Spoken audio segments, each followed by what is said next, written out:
¿Ahí sí me escuchan? Me siento como los niños en el colegio cuando hacían clases híbridas. Ah, tienes que apretar ¿Le puse el micrófono?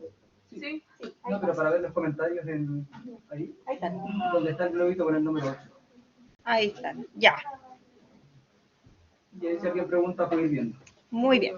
Bueno, hoy día vamos a ver síndrome diarreico y constipación. La verdad es que el síndrome diarreico es un tema bastante extenso, pero constipación también. Pero como nosotros estamos viendo solamente la semiología, no me voy a meter ni en tratamiento, ni mucho en exámenes, etcétera, sino que más bien lo que es la anamnesis y el examen físico, ¿ya?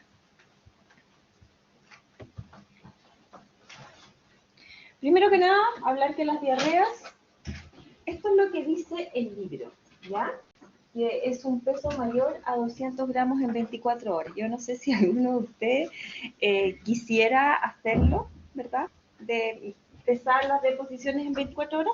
Esto generalmente se puede hacer, pero en pediatría, ¿ya? Cuando tenemos pacientes pediátricos hospitalizados, las enfermeras y los técnicos paramédicos pesan los pañales, se les sacan, y se puede hacer un conteo estimativo, porque en ellos lo que es balance hídrico es súper, tiene que ser mucho más específico, en los adultos no. ¿Ya? ¿Y qué es lo que hacemos? Nosotros preguntamos un poco por la consistencia de las deposiciones. Todos sabemos lo que es una diarrea, todos hemos tenido diarrea en algún minuto de la vida, ¿verdad? Entonces sabemos que hay un aumento ya sea en el contenido líquido, o sea, su consistencia es menor, o aumento de frecuencia, ¿verdad?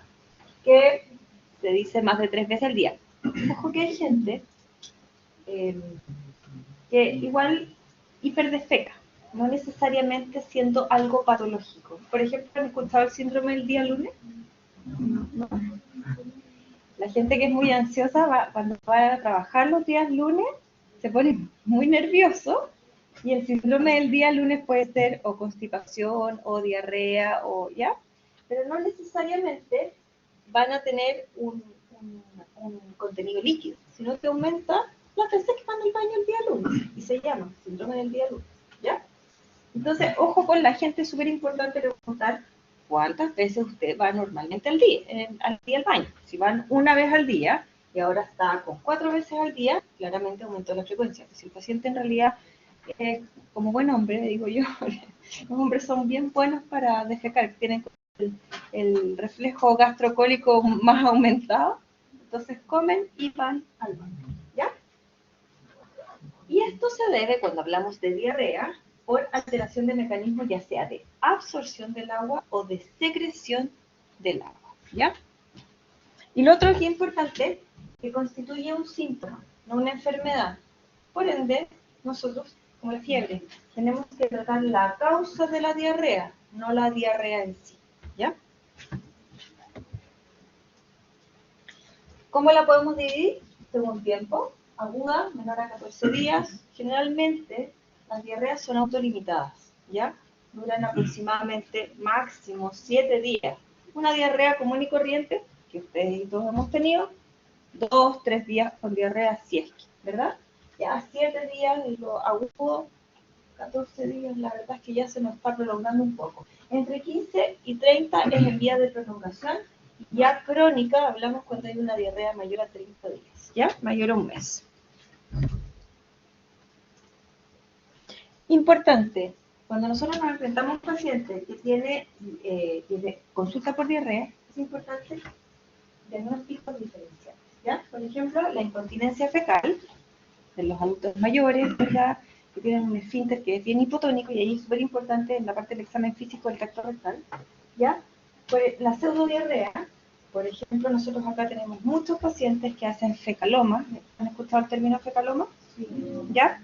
Tienen fecalomas y hacen diarreas por rebalse, o sea, como que el intestino se mueve de forma enérgica tratando de pasar esta obstrucción, ¿verdad? Y finalmente hay diarrea por pseudodiarrea, se llama en realidad. Y esto también es muy fácil, ustedes lo pueden hacer en práctica. ¿Ya? Y en la hiperdefecación generalmente no hay alteración de la consistencia, sino que es más bien la frecuencia. Y por ejemplo, la hiperdefecación es una de las características clínicas del hipertiroidismo.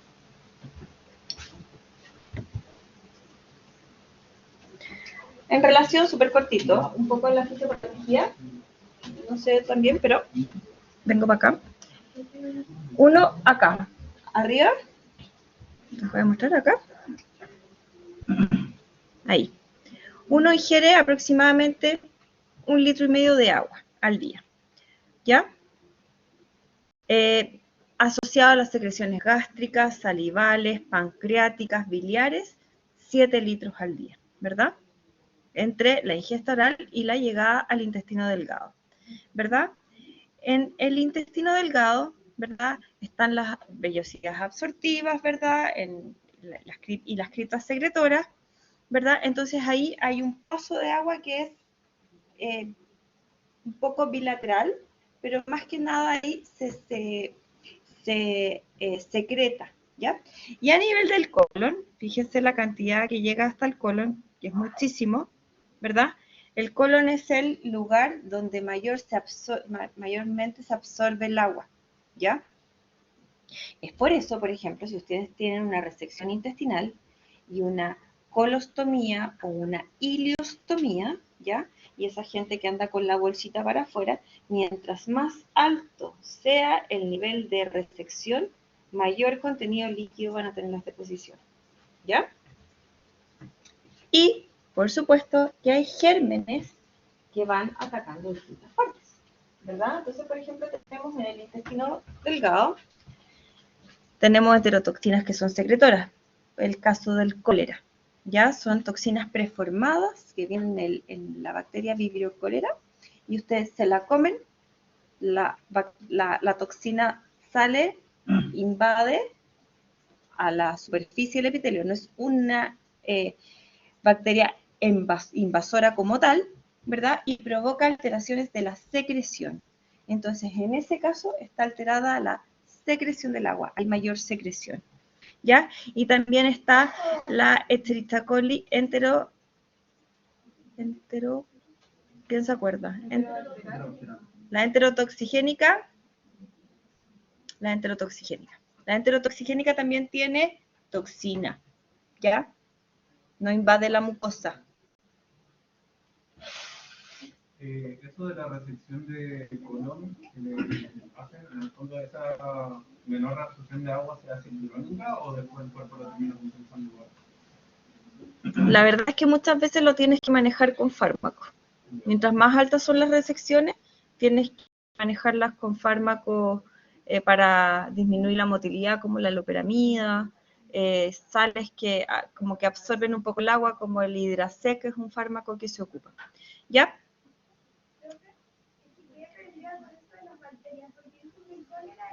Se los voy a mostrar después en los tipos de diarrea, ¿ya? Tranquilo, tranquilo.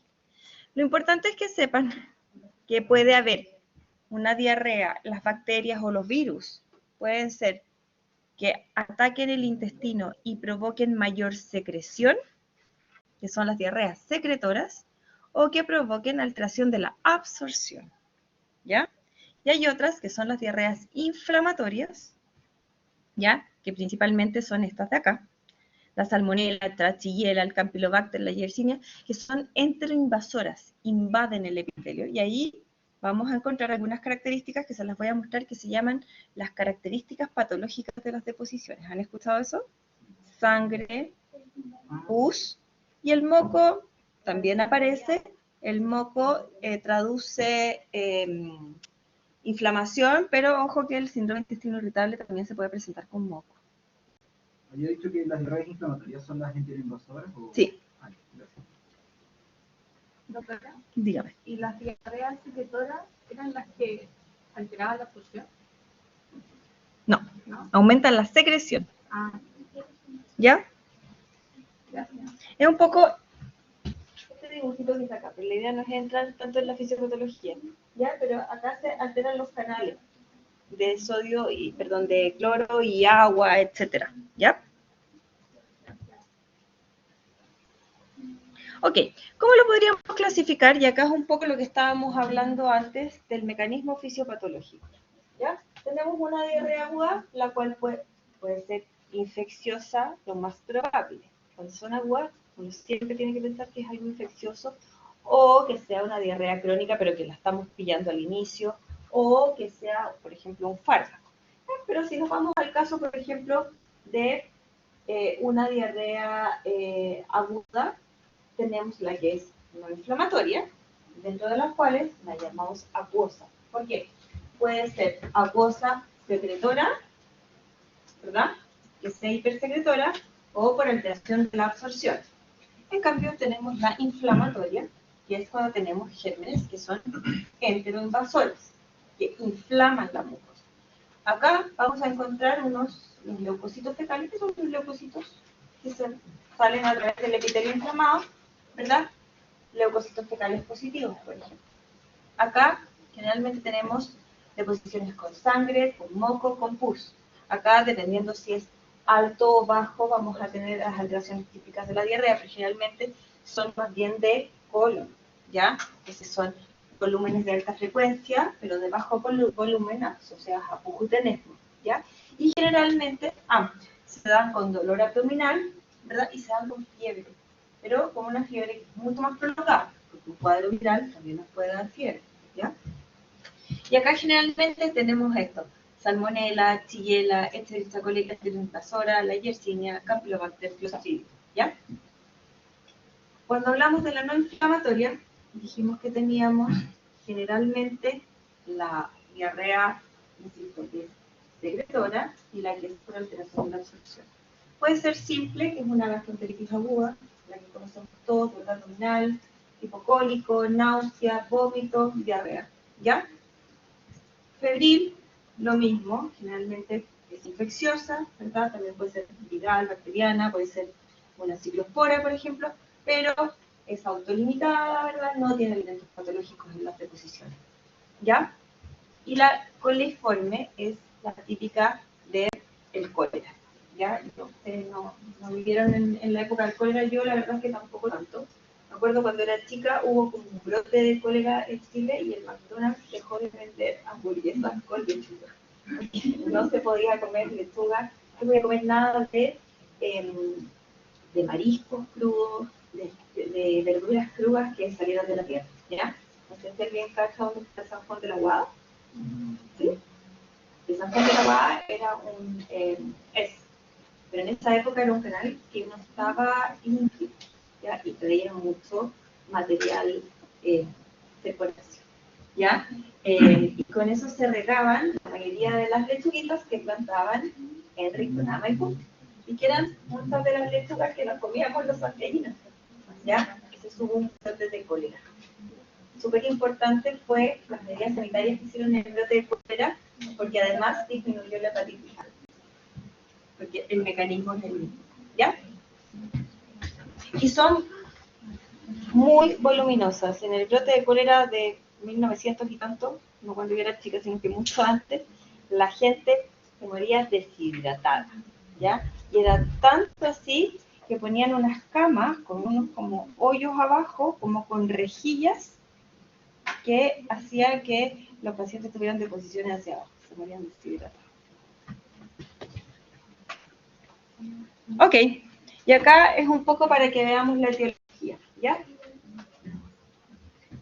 Bacterias, virus, generalmente virus, la diarrea viral es muy autolimitada, a diferencia de las bacterias que dan con un poco más de fiebre, más compromiso. Estoy hablando de las enteroinvasoras, ¿ya? Los virus generalmente uno, cuando hace la anamnesis, consulta por ejemplo, contacto con niños, jardines infantiles, salas comunas, ¿ya? Parásitos, lo mismo, súper importante aquí, los viajes y el antecedente de niños en guarderías, ¿ya? Y otros, generalmente acá la enterotoxina. Uno acá se come el germen con su toxina puesta, ¿ya? Y acá la diferencia semiológica, principalmente de esta, es que es mucho más rápido, porque se come la toxina lista. Entonces ustedes dicen, es que yo me comí, no sé, un pastel con crema a las 2 de la tarde y son las 5 de la tarde y ya estoy contenta. O sea, saben perfectamente a la hora que se comieron el alimento. Y que es un curso corto. Ya. Cuando vamos a la parte de la anamnesis, súper importante, contactos. ¿Alguien más en la familia está enfermo? Viajes recientes, ¿verdad? Sobre todo a países que son endémicos, llegando de Bolivia, de Ecuador, del sudeste asiático, etcétera. Actividad laboral, si trabajan en una guardería infantil o trabajan en un hospital. Acuérdense que los funcionarios de salud probablemente somos portadores de Clostridium. La hospitalización es súper importante por el uso del antibiótico. No necesariamente hospitalizaciones, sino que el uso de antibióticos previos. ¿Por qué? Porque acuérdense que los antibióticos seleccionan flora, ¿ya? Muchas veces nos puede dar diarrea por antibióticos, ¿ya? Además de la famosa diarrea por Clostridium difficile, que es la típica post-antibiótico, ¿ya? Ingesta de fármaco, antibióticos, pero también existen otros que también pueden dar diarrea. Por ejemplo, la metformina, reacción adversa a fármacos más importante de la metformina es la diarrea o la mala tolerancia gastrointestinal. La sertralina, todos los que son de la familia de la sertralina, fluoxetina, paroxetina, etc. La colchicina, ¿han escuchado hablar de la colchicina? Antes, cuando yo estudiaba, me decían, dele colchicina al paciente, súbale la dosis hasta que le dé diarrea. O sea, así da diarrea sí o sí, pero esto sí te perdió. ¿Ya? Importante. Después, esto es en relación como a la parte epidemiológica, ¿verdad? Y aquí un poco la característica de la diarrea. ¿Cómo comenzó? Partió con fiebre, no partió con fiebre, partió con dolor abdominal. ¿Qué comió? Comió algo que usted encuentre que está relacionado a este cuadro de diarreico, tiempo entre el alimento y la diarrea, ¿ya? El tipo de alimento, si a mí me dicen que comió pollo y que no estaba bien cocido, ¿qué puedo pensar? Pasaba por salmonela, ¿verdad? También puede ser un campylobacter. Si yo me como una mayonesa con un huevo crudo, también pues salmonelosis, ¿ya? Entonces es súper importante. La presencia de fiebre y cuantificar la fiebre. Generalmente los cuadros virales dan una fiebre que no es tan alta, en cambio los cuadros disentéricos dan fiebre más alta, sobre 38,5, ¿ya? El dolor abdominal, ¿qué características tienes? Vieron la clase de dolor abdominal, pero generalmente las gastroenteritis agudas dan con un dolor difuso, periumbilical, tipo cólico y que mejora con las evacuaciones. Bueno, se ha tenido náuseas, vómitos, el aspecto y el volumen de las deposiciones. A veces, como les decía, no es tan fácil cuantificar las deposiciones, mucho más fácil en los niños que usan pañales, ¿ya? Pero sí el aspecto es importante de consignar, sobre todo búsqueda de alimentos patológicos, de elementos patológicos, como es la sangre, la pus y el moco, ¿ya? Y también es importante la frecuencia de las deposiciones, cuántas veces al día, si la diarrea es diurna o es nocturna, y las consecuencias que ha traído la diarrea, ¿ya? A mí no solamente me interesa saber qué es lo que está causando la diarrea o qué tipo de diarrea es, sino que me interesa saber las consecuencias, cuán deshidratado está el paciente, ¿ya? Y para eso, la sed, acuérdense que es el primer mecanismo que se activa cuando yo tengo pérdida de líquido, o liguria, o que el pipí, preguntarle si su orina está más concentrada, ¿verdad? O ya de frente, si el paciente tiene síntomas de ortostatismo, que está acostado, se para, se marea, o episodios de lipotimia, ¿ya? Y también consultar por hábitos sexuales o patologías concomitantes. Por ejemplo, en el caso de los pacientes diabéticos, pueden tener una enteropatía diabética y pueden tener diarrea secundaria a eso. Cirugías intestinales, lo que estábamos hablando.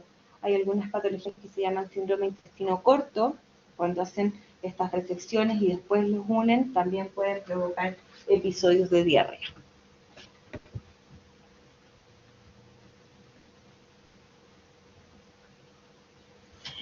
Y al examen físico, principalmente a mí lo que más me interesa saber, enteropatía diabética, es un tipo de neuropatía.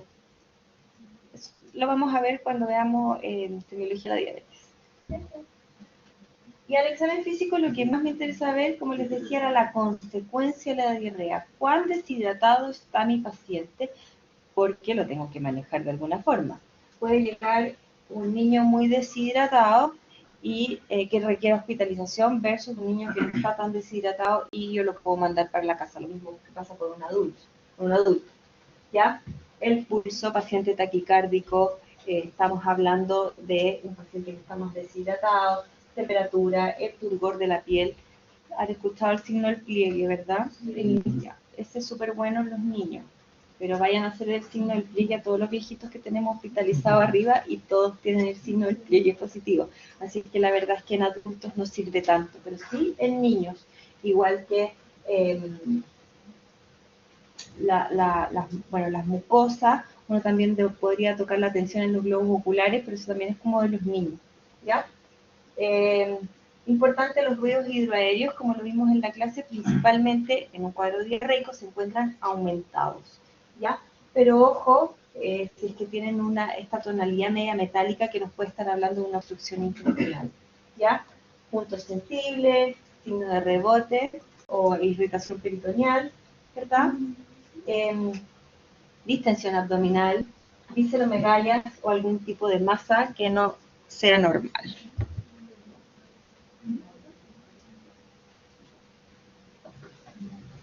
Y esta es la disentería, ¿ya? O diarrea disentérica, ¿ya? Es la inflamación del intestino, como les decía, son gérmenes que son enteroinvasores y que se presentan con sangre, con un pus y también con moco, ¿ya? Y esto le da un carácter mucho más grave a las deposiciones. Este tipo de cuadros se debe tratar con antibióticos, salvo que esté presente una toxina que probablemente la van a ver mucho en pediatría, que es la famosa toxina Chiga. ¿Han escuchado hablar de la toxina Chiga? ¿Han escuchado hablar del CHU? Sí. Ya. La toxina Chiga es la que produce el CHU, el síndrome hemolítico urémico. La Chiga y la Chigüela. No, no es lo mismo. La E. coli que tiene la toxina. Es la enteroinvasora. Es la enteroinvasora. Y no confundirse porque uno piensa que es la enterotoxigénica. Pero no, es la enteroinvasora, ¿ya? Que tiene la toxina Chiga. Y si yo le doy antibióticos, se libera esta toxina y me puede provocar un síndrome hemolítico urémico. Eso es súper importante en los niños. Y generalmente se debe por consumo de carnes crudas, ¿ya? Hamburguesa. La hamburguesa es fatal. ¿Esto es hematoquesia o rectorragia? Disentería. Ya, porque en realidad, sí, tú lo podrías como poner en una hemorragia digestiva baja, y si uno va como al estricto, podría ser más que nada una hematoquesia más que una rectorragia, porque está mezclada con las deposiciones, pero tiene pus también y está en el contexto de una diarrea. Entonces, a este cuadro uno lo llama disentería, más que... ¿Qué pasaba con la chica cuando se liberaba por los antibióticos? Te puede dar síndrome hemolítico urémico, el CHU. ¿Doctora? ¿Quién me levantó la mano por ahí? Yo, es que quiero preguntar sobre lo mismo, que cuando era enterotoxina, de coli, como... No, eso no. La enterotoxigénica no. O sea, es no, la enteroinvasora. Si le daba antibiótico, se liberaba la toxina y ahí... Y tienes más riesgo de hacer CHU. ¿Y cómo lo puedes diferenciar? Con una PCR FilmArray o un coprocultivo. O también se puede pedir la toxina Chiga, pero hoy en día se ocupa la PCR, igual es súper cara. ¿Por qué les decía las hamburguesas? ¿Quién sabe? Porque, por ejemplo, si ustedes van a un asado y la carne adentro está rojita, rico, ¿verdad? Pero se la comen igual y como que uno no tiene mucha duda, pero una hamburguesa que está roja al medio. Porque pasa por el proceso de la moledora y tiene muchos más procesos intermedios con un pedazo de carne que uno no trata. ¿Sí? Sí, generalmente es porque la bacteria está fuera de la carne, ¿verdad? El trozo gigante que yo pongo en la parrilla lo cocino enterito. En cambio, la carne molida de las hamburguesas, la bacteria puede estar por fuera y se mezcla y me puede quedar justo al centro. Y justo al centro han comido una hamburguesa 100% cocida. Son asquerosas. Son duras, pues, por definición la hamburguesa tiene que ser blandita. Se pierde el sabor. Entonces, generalmente Generalmente, por concepto, las hamburguesas por dentro están crudas, chicos. Entonces, ¿por qué pueden contener la bacteria interior? Sí, pues. Sí, porque no son bacterias que se mueren al calor, pero si tú no llegas al punto de cocción adentro de la hamburguesa, la bacteria no se muere. Y es importante también que sepan que esto les puede provocar este cuadro que se llama disentérico, ¿ya? Que es un cuadro sistémico, con fiebre, mialgia, astenia, dinamia, ¿ya? Exacto, ahora se refiere a la disentería, ¿ya? Y además podemos tener pujo, tenesmo, dolor abdominal y vómito, ¿ya? Y ustedes saben lo que es el pujo y el tenesmo, ¿verdad? ¿Qué? El pujo y el tenesmo. Tienen que preguntar cuando no sepan los conceptos. El pujo es fácil, es la sensación de pujar. Y el tenesmo es cuando yo evacúo y tengo la sensación de evacuación incompleta. Igual pasa con la orina. Hay pujo y tenesmo urinario. Son síntomas irritativos bajos, ¿ya? Profe, yo quiero ir al baño y no puedo, igual se llama tener como tengo las ganas de Depende, po. ir a defecar, pero no puedo. ¿La constipación? Es que sí, eso es parte como de la constipación. Ahí te voy a mostrar la parte de constipación. Entonces, Pero esa es cuando tú evacúas y tienes la sensación de evacuación incompleta. Esa es la diferencia. ya por eso, si tenemos un grado de constipación, en cierto modo, si No. quiere hacer algo diferente. No, son distintos conceptos. ¿El pujo? ¿Es pujar? Esa sensación como de tener que pujar, todos empujados.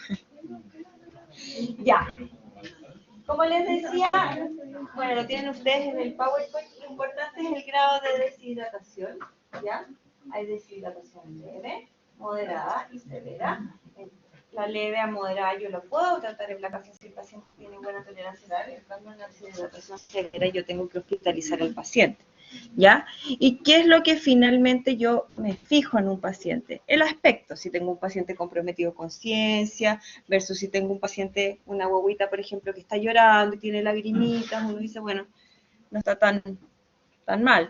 Si es que un paciente está con una taquicardia, si está hipotenso o tiene ortostatismo, que ya lo vimos, ¿verdad? Si las mucosas están secas, si el paciente está oligúrico, ahí más o menos uno podría estimar la pérdida y ver cómo reponerla.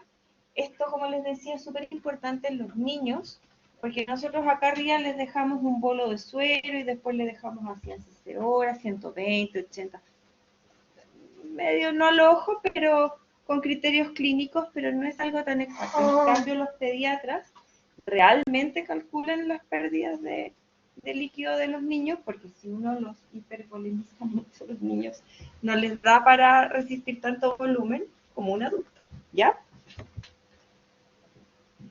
Ya. ¿Cuándo vamos a hacer pruebas diagnósticas?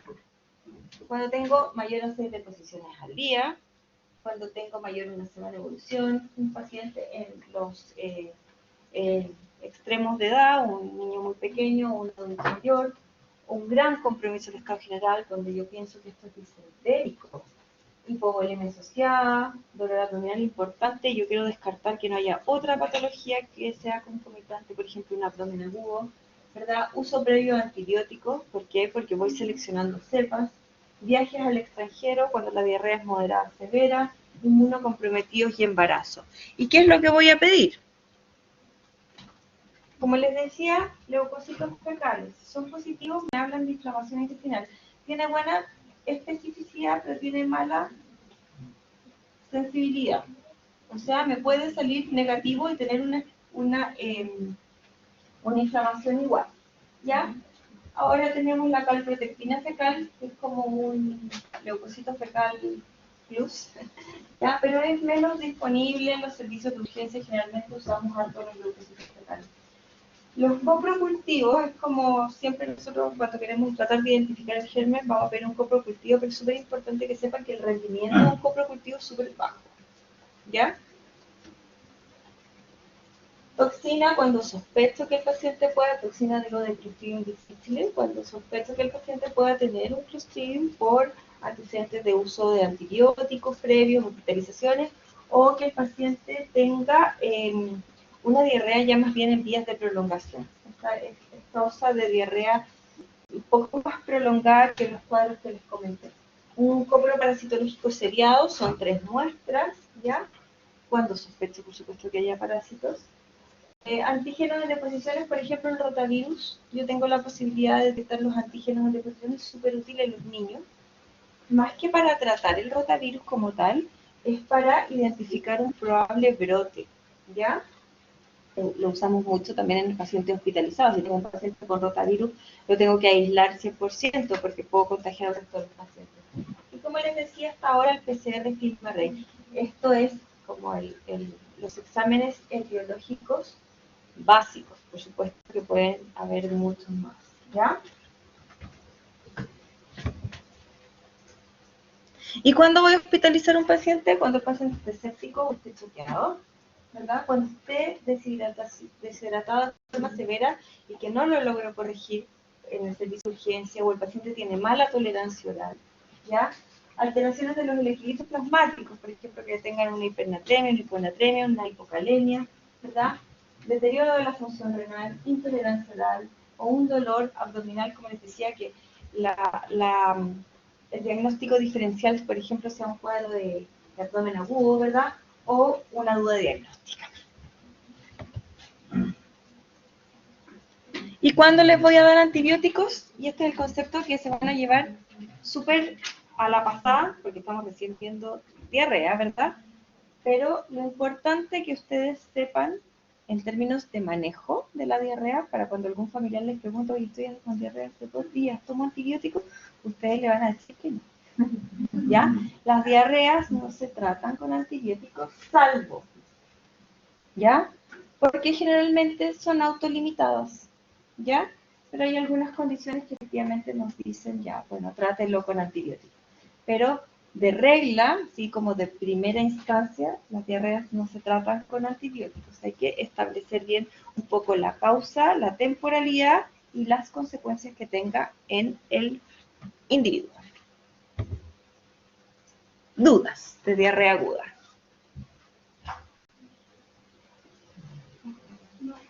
¿Súper claro? Sí. Ok. Vamos a la diarrea crónica. Ya vimos la temporalidad. Generalmente se prolonga más allá de un mes. Es súper importante porque fíjense que hasta un 5% de prevalencia, ¿ya? O sea, igual es bastante alto, es un motivo de consulta bastante frecuente y es un súper desafío para el clínico, porque nosotros podemos enfrentarnos a una diarrea crónica y pedirles todo con un gasto terrible para el paciente y resulta que tenía parásitos o era intolerante a la lactosa, ¿ya? Entonces es súper importante que acá tengan mucho ojo clínico en términos de hacer una buena anamnesis al paciente, realizar un examen físico adecuado e ir pidiendo los exámenes de laboratorio de forma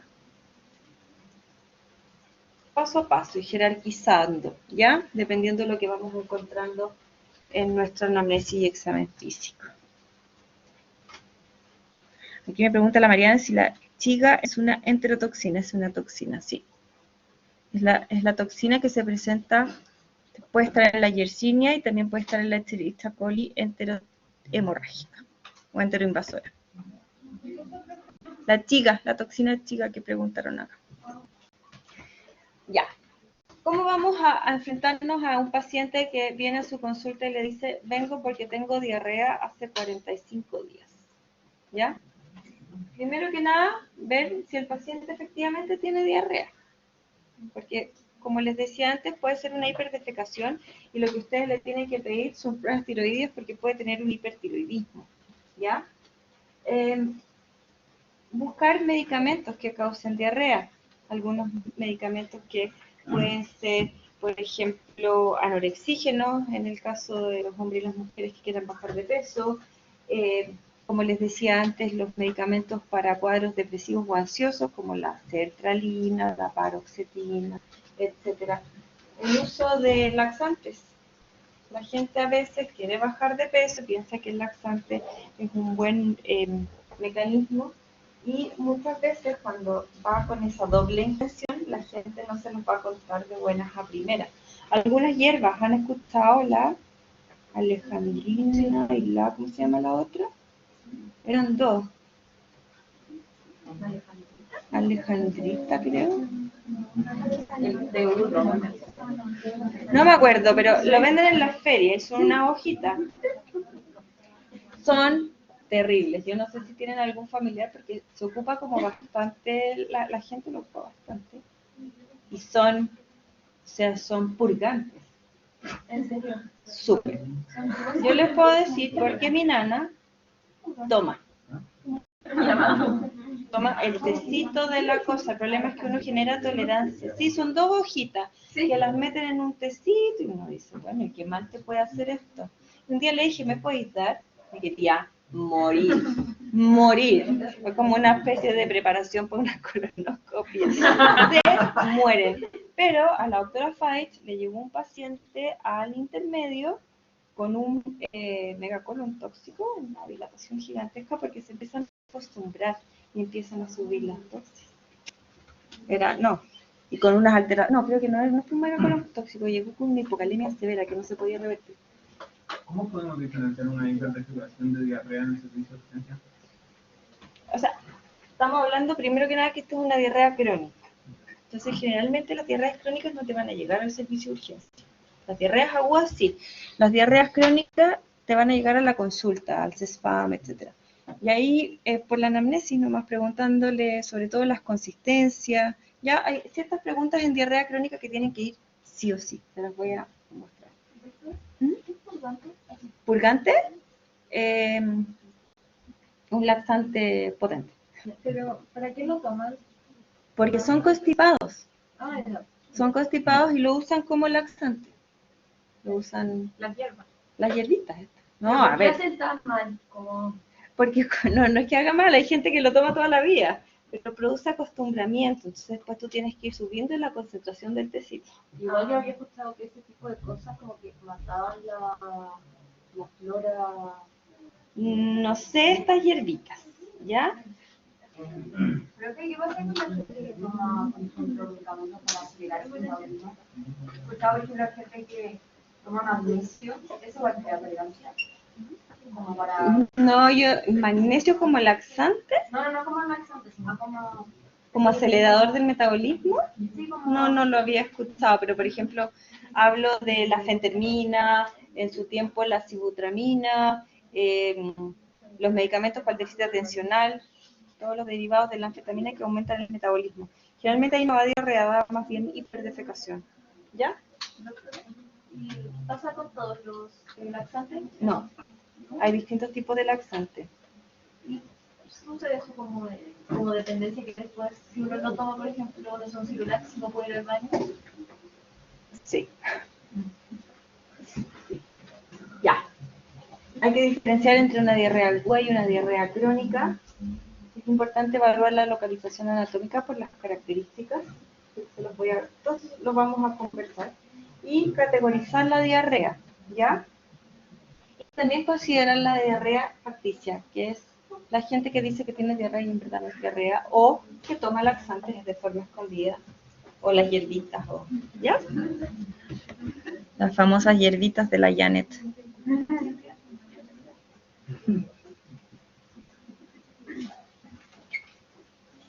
Desde internet.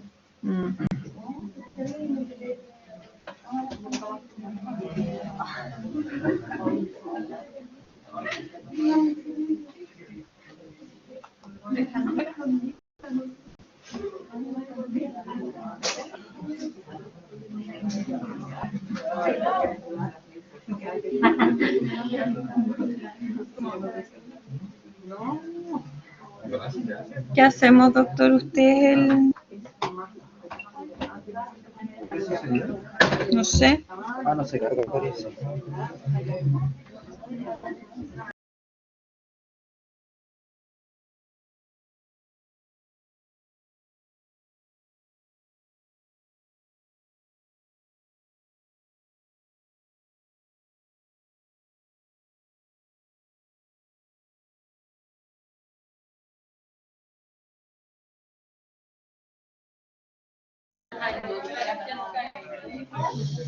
Ya chicos, cuando nos enfrentamos a un paciente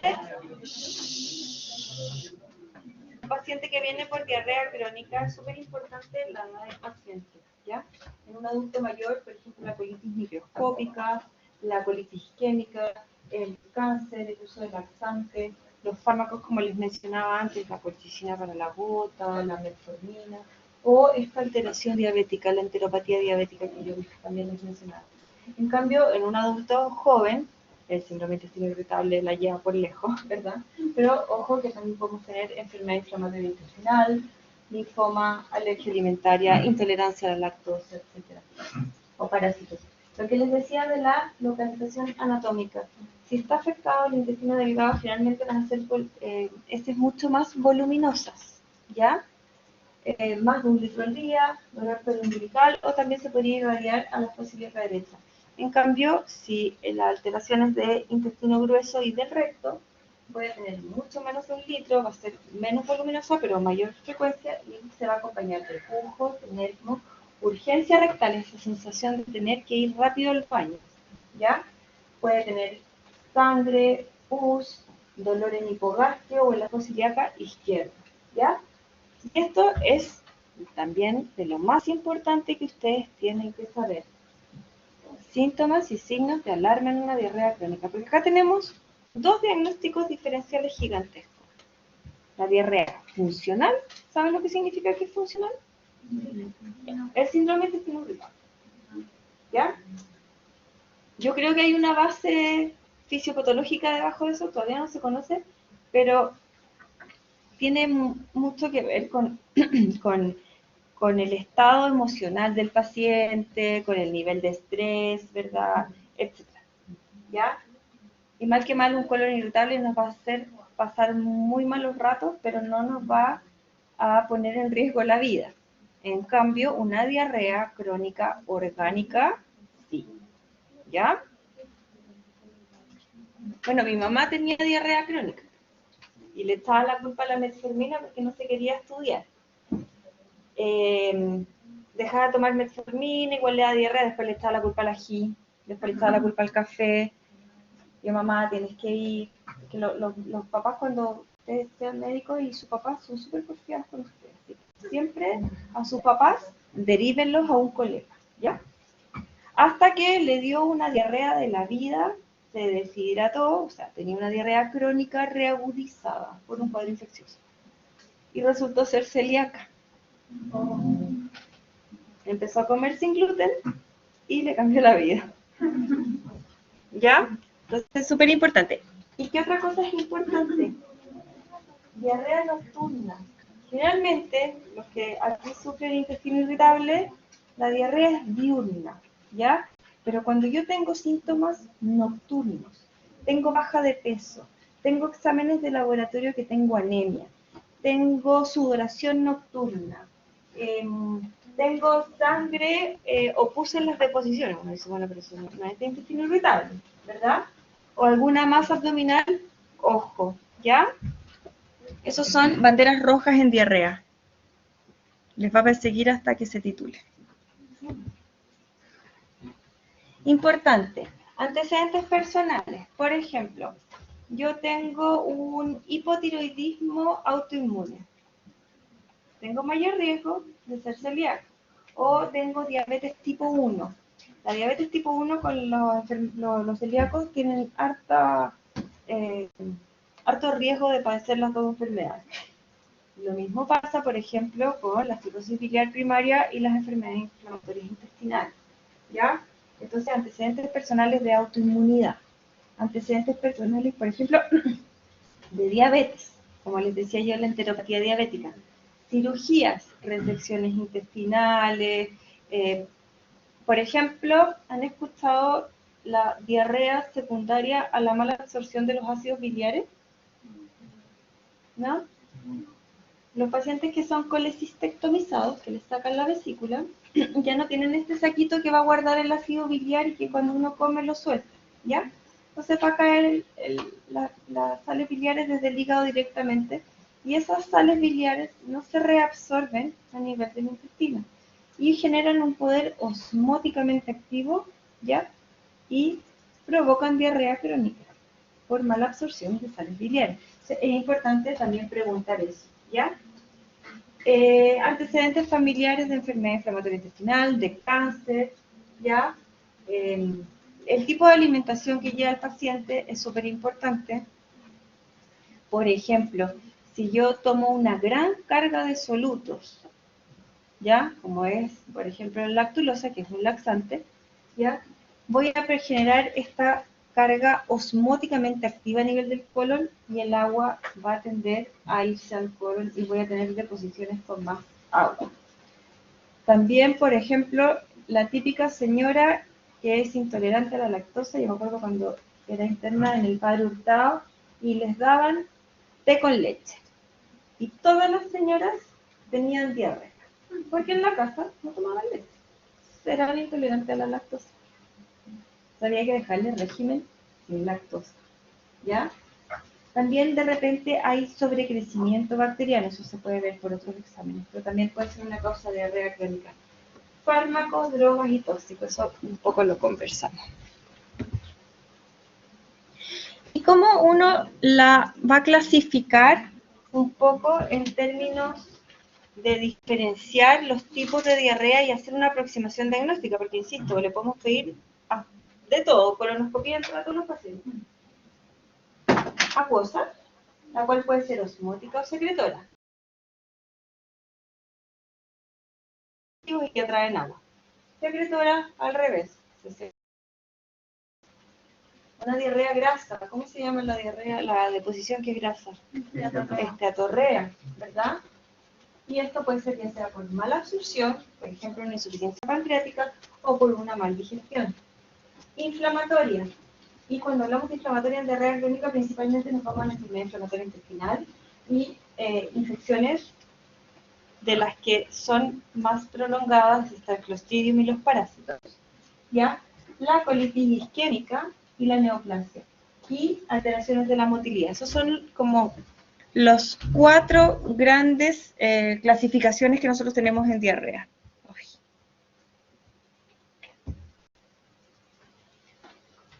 Y acá está un poco las diferencias semiológicas de cada uno de ellos.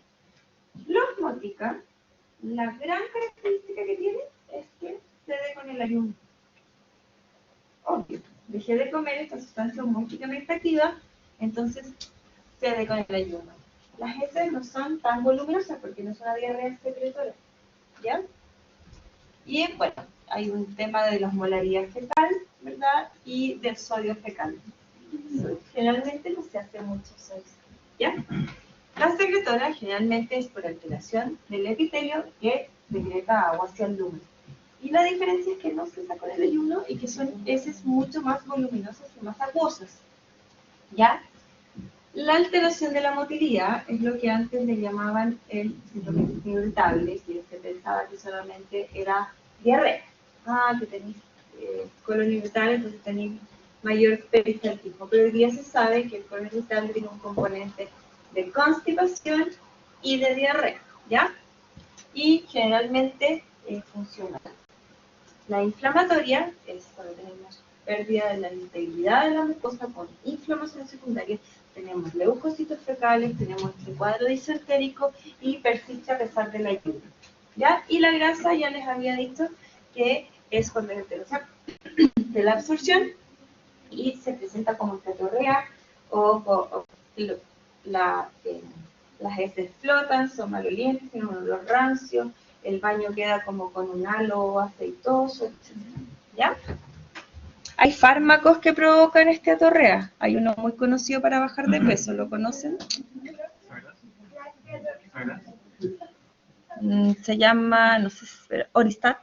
¿Han escuchado el Cenical?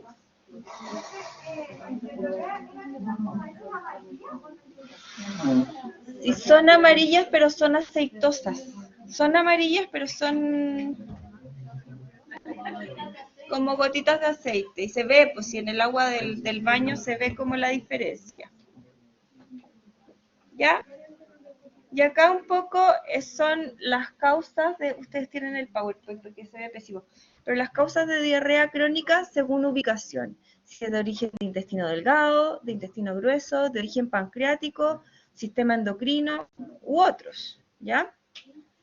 Y acá están todos los medicamentos, fíjense, son un montón, los medicamentos que pueden provocar diarrea. Y como les decía, esta es gran parte probablemente de lo que a ustedes les va a tocar hacer como médicos generales, ¿ya? Que es diferenciar entre una diarrea mala y una no tan mala, ¿ya? Entre una diarrea orgánica y una diarrea funcional. Generalmente una diarrea funcional, como les decía, no va a tener síntomas de sospecha, no va a tener alteraciones de laboratorio importantes y ustedes van a ver un paciente de un buen aspecto, ¿ya? En cambio, una diarrea orgánica tiene las famosas banderas rojas, ¿ya? Diarrea nocturna, baja de peso, fiebre, palidez, anemia en el hemograma, signos carenciales, sangre en deposiciones o esteatorrea, ¿ya? ¿Cuáles son los signos carenciales? Por ejemplo, alteraciones en las papilas de la lengua cuando hay anemias. Ese tipo de, se refiere, o por ejemplo que yo tengo una hipoalbuminemia severa en los exámenes de laboratorio o una anemia ferropénica, esos son signos carenciales, ¿ya? Y los exámenes específicos, leucocitos fecales, porque en un caso una diarrea crónica nos sirve para ver inflamación, van a estar positivos en enfermedad inflamatoria intestinal, ¿ya? Lo mismo que la calprotectina, en este caso sí se ocupa, mucho más. Yo puedo pedir el SUAN-3 o el esteatocrito, que es la medición de la grasa fecal en insuficiencia pancreática, las toxinas de Clostridium.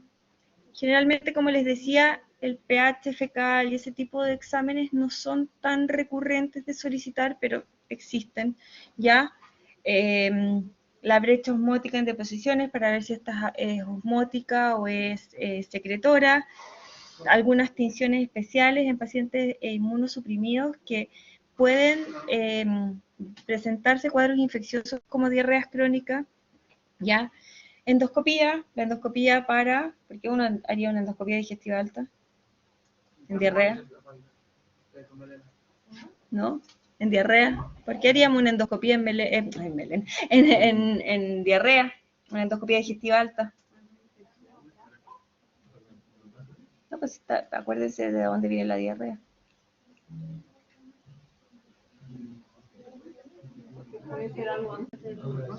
Porque la enfermedad celíaca se diagnostica, además de los anticuerpos, con biopsia de duodeno, de la segunda porción del duodeno.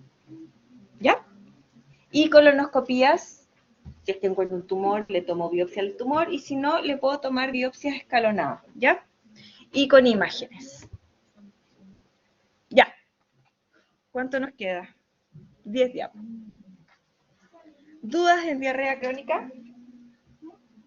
¿No? Ok. La constipación. Es importante que ustedes sepan que la constipación es algo subjetivo, ¿ya? Que el paciente dice que tiene mayor dificultad para ir al baño, que el paciente refiere que antes iba una vez al día y ahora va cada 3 días, etc. Y ustedes tienen que, como buenos semiólogos, objetivarlo, ¿ya? Es una de las alteraciones gastrointestinales más comunes y también es importante aquí diferenciar entre una constipación que sea orgánica o una constipación que sea funcional, ¿ya? Se da mucho más en mujeres. Aquí hay un tema como social por el tema del baño, creo que lo hemos conversado, que a las mujeres no nos gusta ir a cualquier baño. A los hombres les da lo mismo, pero las mujeres somos súper recatadas y nos gusta nuestro baño. ¿Ya? Y además hay un tema hormonal, ¿ya? La progesterona enlentece todo el metabolismo. De hecho, las embarazadas sufren de constipación por la progesterona, ¿ya? ¿Y los anticonceptivos tienen que ver? Podrían, sí, podrían. ¿Ya? Y también se ha visto que hay mayor incidencia en afroamericanos, bajo ingresos, sedentarismo, historia de abuso sexual, porque también hay un tema con el piso pélvico, ¿ya? Depresión y en adultos mayores.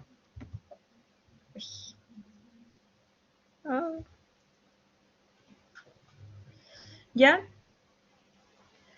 La mayoría de los episodios son benignos, son autolimitados, no sé, no comieron mucha verdura y la gente dice que se trancó. Se pegó el patacón de papas fritas y se trancó y no comió acelga, ¿ya? O el uso de medicamentos que pueda causar constipación también, ¿ya? Sin embargo, cuando ya hablamos de una constipación crónica, la podemos clasificar en dos. Funcional, la vamos a llamar primaria, y la extracolónica o secundaria. Y ahí vienen principalmente todos los trastornos sistémicos. Y los gastroenterólogos crearon unos criterios de Roma, que han pasado los Roma 1, los Roma 2, los Roma 3, para distintas patologías, como por ejemplo el síndrome de intestino irritable y también la constipación. Entonces la constipación está definida por los criterios de Roma. Y acá está. Presencia de dos o más de los síntomas. Esfuerzo excesivo, heces duras, sensación de evacuación incompleta, sensación de obstrucción o bloqueo a nivel anorrectal, maniobras manuales para facilitar la extracción de las deposiciones o menos de 3 deposiciones espontáneas a la semana. ¿Ya? Estamos hablando de acá del 25%. ¿Quieres toma 3 o toma 4? Le salía 4. Ya vamos en el 4, ahí está 4. 4. ¿Ya? La presencia de heces líquidas es rara sin el uso de laxante, ¿ya? Y no deben existir criterios suficientes para hacer el diagnóstico de síndrome de intestino irritable, que también está en el Roma 4, ¿ya? Ok, cuando hablamos de constipación primaria o funcional, tenemos el tránsito colónico lento, ¿ya? La obstrucción funcional del tracto salida, generalmente aquí es por disfunción del piso pélvico y de los esfínteres anales, ¿ya? O un trastorno colónico, un tránsito colónico normal, que generalmente le llaman una constipación funcional, ¿ya? Que es el trastorno más frecuente.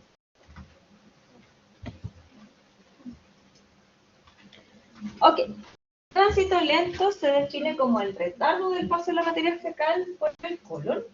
Y aquí hay alteraciones que se han estudiado, como por ejemplo alteraciones en el plexo mientérico y en el volumen de las células de Cajal, que son el que da la motilidad intestinal, ¿verdad? Ya cuando tenemos casos severos y extremos, se produce una inercia colónica, ¿ya? Y su principal síntoma es que los pacientes defecan infrecuentemente. Ustedes le pueden hacer una radiografía de abdomen a los pacientes y van a ver el marco colónico llenito de caca, ¿ya?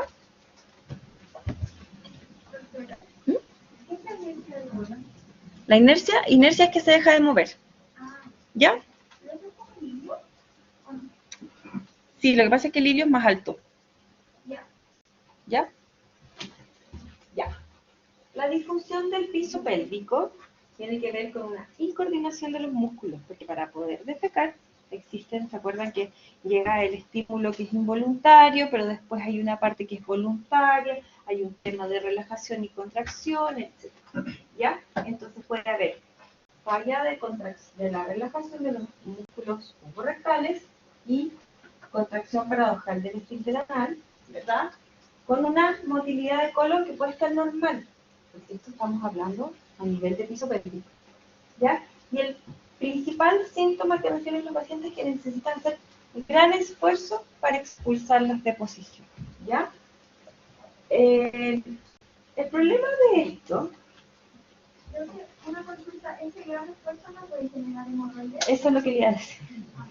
El problema de esto es que esto es un círculo vicioso. No solamente genera hemorroides por el aumento de la presión, sino que también genera fisuras a nivel anal. Y el paciente que tiene una fisura anal tiene mucho dolor. Y cuando le duele, no se aguanta, porque cada vez que va a pasar la deposición, más le va a doler. Entonces, al final es un círculo vicioso que hay que evitarlo reblandeciendo las deposiciones con Flaxol, ya con fibra o con algún otro. ¿Por qué? Porque con el dolor, mayor contracción del esfínter anal.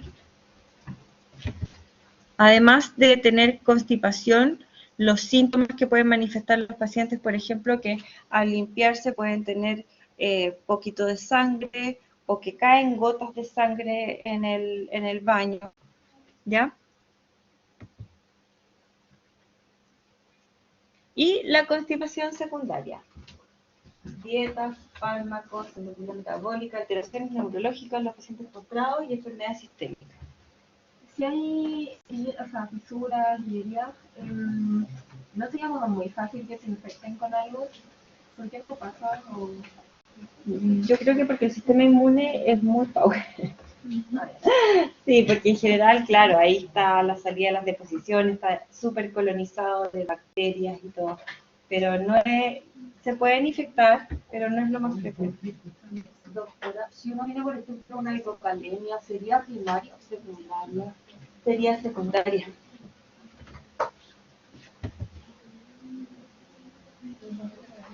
Generalmente los trastornos del calcio provocan más constipación. Y acá están las causas ya un poco más desglosadas, ¿verdad? Causas orgánicas, cáncer colorectal.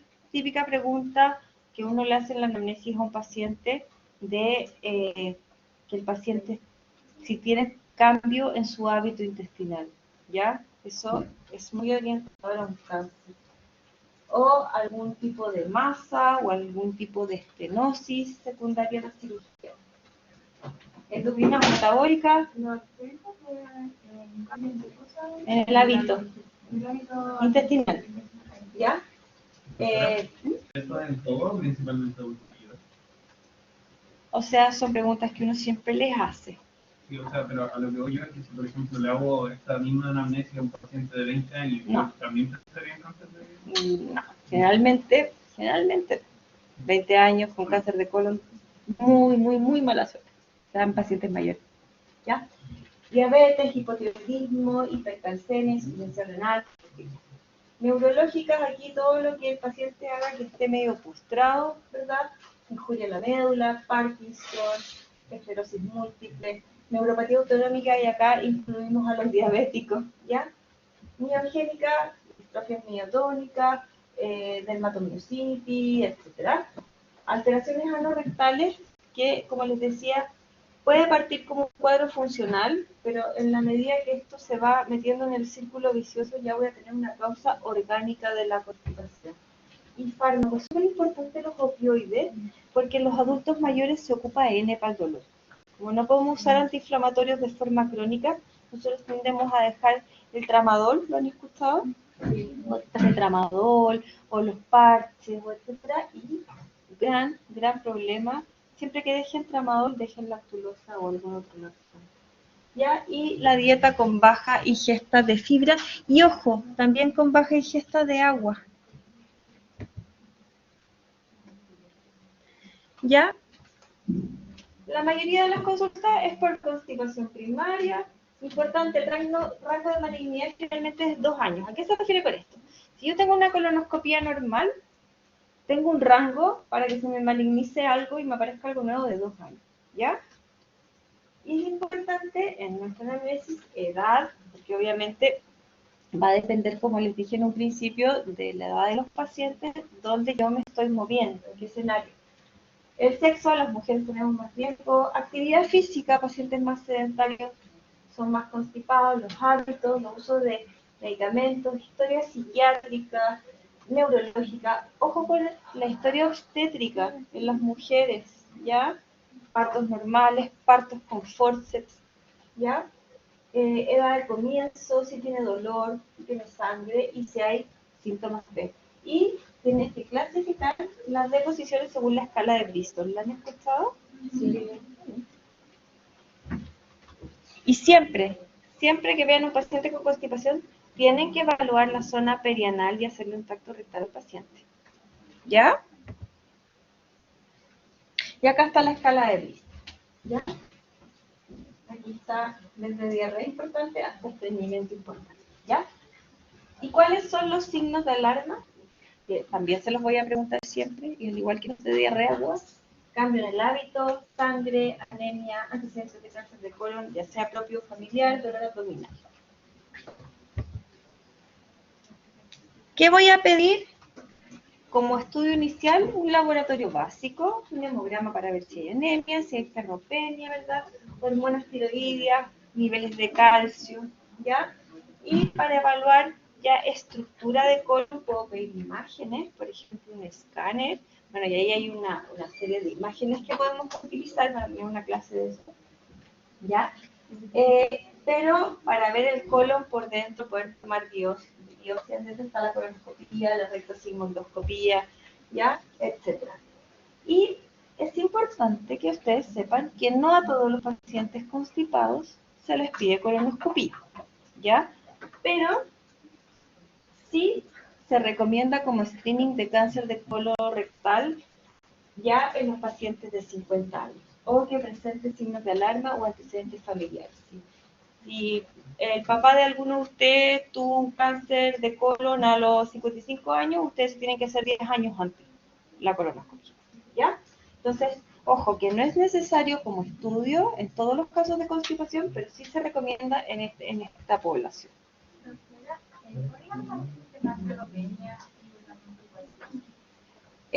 Indica sangrado. Ah, ya. Pero el paciente... No, no es que por la ferropenia se pongan constipados, sino que es consecuencia. Ah, ya, pero el paciente debe como mencionar sangre también en la aplicación. No necesariamente. Hay veces que el cáncer de colon derecho se manifiesta como anemia ferropénica. ¿Ya? Muchas gracias.